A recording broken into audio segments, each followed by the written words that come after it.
നമസ്കാരം. ന്യൂസ് കേരള പ്രധാന വാർത്തകളുമായി CK നാസർ കാഞ്ഞങ്ങാട്. കുവൈത്തിലെ അഗ്നിബാധയിൽ മരിച്ചവരുടെ കുടുംബങ്ങൾക്ക് സാമ്പത്തിക സഹായം പ്രഖ്യാപിച്ച് കുവൈത്ത് 12.5 ലക്ഷം രൂപ വീതം ഇന്ത്യൻ രൂപ വീതം ഓരോരുത്തരുടെയും കുടുംബങ്ങൾക്ക് നൽകുമെന്നാണ് റിപ്പോർട്ടുകൾ.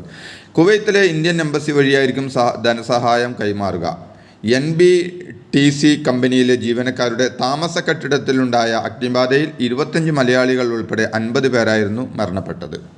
നീറ്റ് പരീക്ഷയിൽ നടന്ന ക്രമക്കേടിൽ നിലപാട് കടുപ്പിച്ച് സുപ്രീം കോടതി. പരീക്ഷയിൽ നേരിയ അശ്രദ്ധയുണ്ടായാൽ പോലും ഏറെ ഗൗരവത്തോടെ കാണണമെന്നും വീഴ്ചയുണ്ടായാൽ അത് സമയബന്ധിതമായി പരിഹരിക്കണമെന്നും കോടതി നിർദ്ദേശിച്ചു.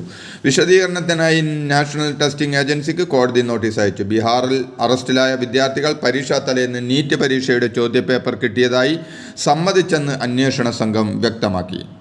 നീറ്റ് പരീക്ഷയിൽ നടന്ന ക്രമക്കേട് അത്യന്തം ഗൗരവകരമായ വിഷയമെന്ന് മുഖ്യമന്ത്രി പിണറായി വിജയൻ പറഞ്ഞു. രാജ്യത്തെ തന്നെ പ്രവേശന പരീക്ഷാ സമ്പ്രദായത്തെയും അതിൻ്റെ വിശ്വാസ്യതയും ബാധിക്കുന്ന കാര്യമാണിത്. പരീക്ഷയുടെ നടത്തിപ്പിൽ അട്ടിമറിയുണ്ടായത് അത്യന്തം ഗൗരവകരമായ വിഷയമാണെന്ന് തിരിച്ചറിഞ്ഞിട്ടും ഫലപ്രദമായ ഇടപെടലിന് കേന്ദ്ര സർക്കാർ തയ്യാറാകാത്തത് ആശ്ചര്യജനകമാണെന്നും മുഖ്യമന്ത്രി പറഞ്ഞു. നേരിയ അസ്വാരസ്യം പോലും കേന്ദ്രം ഭരിക്കുന്ന NDA സർക്കാരിനെ തകർക്കുമെന്ന് കോൺഗ്രസ് നേതാവ് രാഹുൽ ഗാന്ധി പറഞ്ഞു. മോദി ക്യാമ്പിൽ വലിയ അതൃപ്തി നിലനിൽക്കുന്നുവെന്നും NDAയിലെ ഒരു സഖ്യകക്ഷി തങ്ങളുമായി ബന്ധപ്പെട്ട് കഴിഞ്ഞെന്നും അദ്ദേഹം വ്യക്തമാക്കി.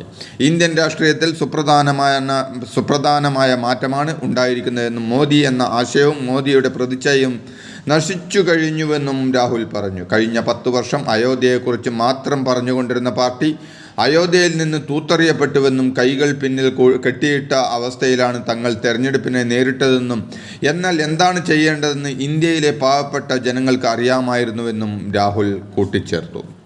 നീറ്റ് UG പരീക്ഷാ ചോദ്യപേപ്പർ ചോർച്ച വിഷയവുമായി ബന്ധപ്പെട്ട് സുപ്രീം കോടതി NTA നോട്ടീസ് അയച്ചു. നീറ്റ് പരീക്ഷാ ക്രമക്കേടിൽ നേരിയ വീഴ്ച ഉണ്ടായെങ്കിൽ പോലും നടപടി വേണമെന്ന് സുപ്രീം കോടതി പറഞ്ഞു. പരീക്ഷാ നടത്തിപ്പിൽ പിഴവുണ്ടായിട്ടുണ്ടെങ്കിൽ NTA അത് തിരുത്താൻ തയ്യാറാകണമെന്നും NTA 2 ആഴ്ചക്കുള്ളിൽ മറുപടി നൽകണമെന്നും കോടതി ആവശ്യപ്പെട്ടു. ജൂലൈ 8 ഇതുമായി ബന്ധപ്പെട്ട ഹർജികൾ പരിഗണിക്കുമെന്ന് കോടതി അറിയിച്ചു.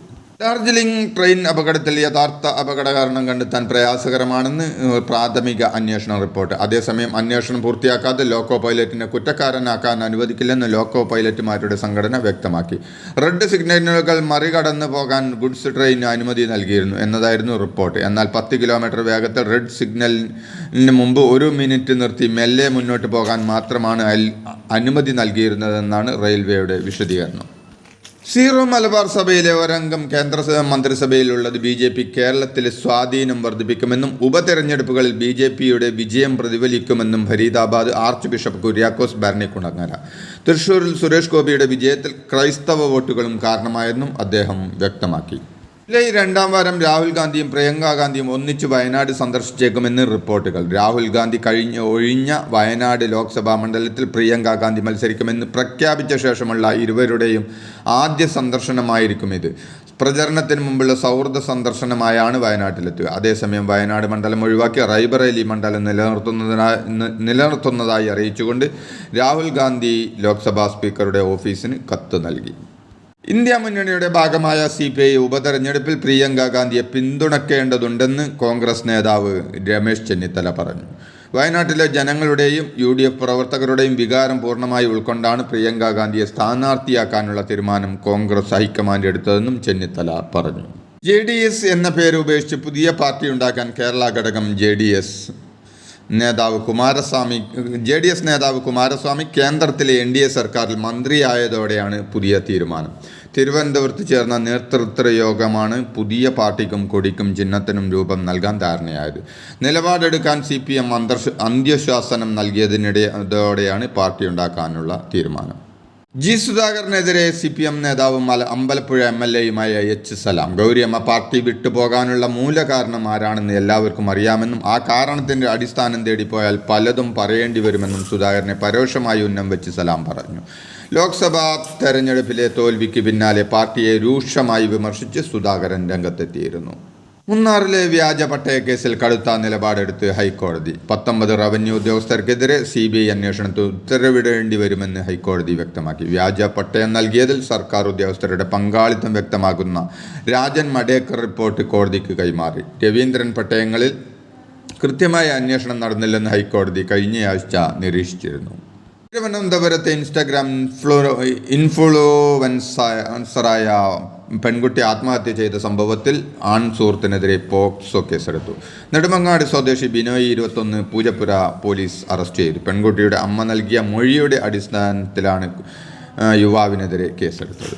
കണ്ണൂരിൽ ബസ്സും കാറും കൂട്ടിയിടിച്ച് കാർ യാത്രക്കാരിയായ യുവതി മരിച്ചു. തിരുവട്ടൂർ സ്വദേശി അസ്ലയാണ് മരിച്ചത്. കണ്ണൂരിലേക്ക് പോവുകയായിരുന്ന സ്വകാര്യ ബസ്സും എതിർദിശയിൽ നിന്ന് വന്ന കാറും കൂട്ടിയിടിക്കുകയായിരുന്നു. സംസ്ഥാനത്ത് വീണ്ടും മഴ ശക്തമാകുമെന്ന് കേന്ദ്ര കാലാവസ്ഥാ വകുപ്പ്. മലപ്പുറം, കോഴിക്കോട്, കണ്ണൂർ ജില്ലകളിൽ ജൂൺ 21 ഓറഞ്ച് അലർട്ട്.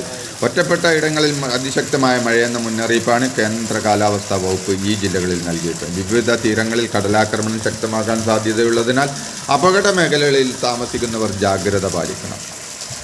പാക്കറ്റ് പൊറോട്ടയുടെ നികുതി കുറയില്ല. സംസ്ഥാന സർക്കാർ സമർപ്പിച്ച അപ്പീൽ സിംഗിൾ ബെഞ്ച് ഉത്തരവ് ഹൈക്കോടതി ഡിവിഷൻ ബെഞ്ച് സ്റ്റേ ചെയ്തു. പൊറോട്ടയുടെ നികുതി 18% നിന്നും 5% കുറച്ച ഉത്തരവാണ് കോടതി സ്റ്റേ ചെയ്തത്.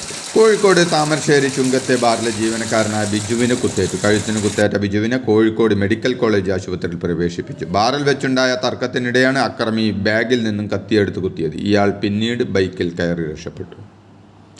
മുസ്ലിം ലീഗിന്റെ ഹാരിസ് ബീരാൻ, PP സുനീർ, ജോസ് കെ മാണി എന്നിവർ രാജ്യസഭാ അംഗങ്ങളായി തെരഞ്ഞെടുക്കപ്പെട്ടു.